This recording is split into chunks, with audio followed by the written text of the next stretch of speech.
தேவேந்திரா, நம்மால் ஒன்றும் செய்ய முடியவில்லை. இப்படிப்பட்ட சூழ்நிலையில் சாதாரண பக்தர்களால் என்ன செய்ய முடியும்? கூற மாட்டீர்களா? உங்களை அழிப்பதை தவிர வேறு வழி இல்லை. என்னை கடவுளாக ஏற்றுக்கொள்ளாத நீங்கள் இனி உயிரோடு இருக்கக்கூடாது. பொறுங்கள் அசுரவேந்தி.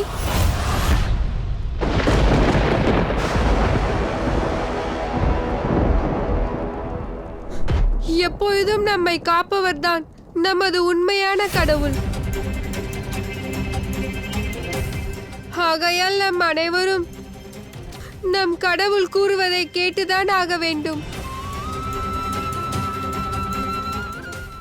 இவரையே நாம் நம் கடவுளாக ஏற்றுக்கொள்ள வேண்டும். அந்த கடவுளுக்கு பக்தர்கள் மேல் கவலையே இல்லை. இனி பக்தர்கள் நாம் தான் நம்மை காப்பாற்றிக் கொள்ள வேண்டும். நம்மை காப்பாற்றவே வராத கடவுளின் பெயரை நாம் ஏன் கூற வேண்டும்? என்றிலிருந்து எங்களுடைய புது கடவுள் இரண்யகசப் தான். பகவான் இரண்யகசிபு வாழ்க! பகவான் இரண்யகசிபு! பகவான் இரண்யகசிபு!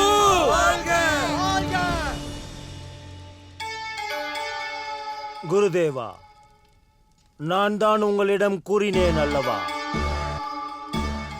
இன்றிலிருந்து சூரியன் அசுர குலத்தின் மீதுதான் ஒளி வீசப் போகின்றது.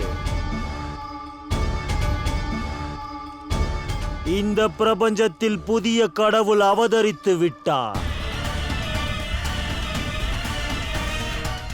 அதர்மத்தை மட்டும் நிலைநாட்டப் போவதில்லை.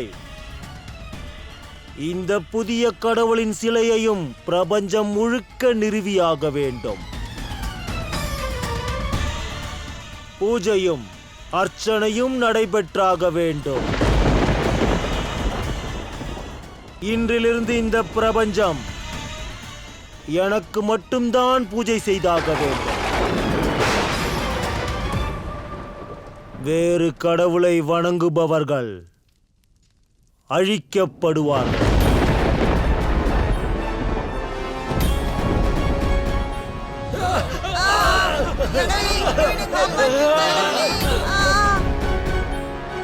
வேண்டாம், வேண்டாம், விட்டு விடுங்கள்.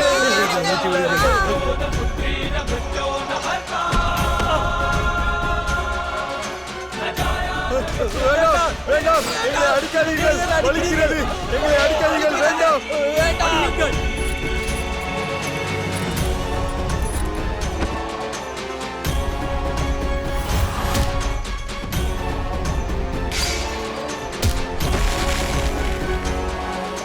பகவான் இரண்யகசப் வாழ்க!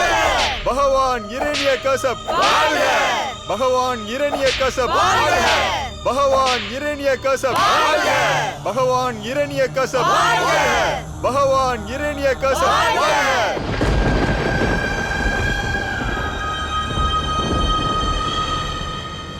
போதும். இரண்யகசிபுவின் இந்த ஆணவத்திற்கான தண்டனையை அளித்தாக வேண்டும். அவன் நம்மிடமிருந்து அனைத்தையும் பறித்து விட்டான். அதனால் இவனுக்கு எதிர்காலம் என்பதே இல்லாமல் செய்ய வேண்டும்.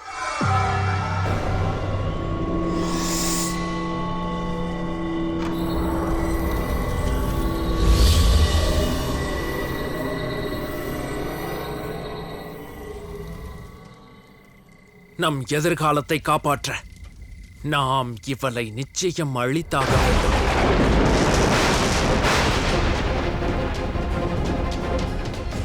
இரண்யகசிபுவின் மனைவியையும் இவளது வயிற்றில் வளரும் அந்த பாவியையும் அழித்தாக வேண்டும்.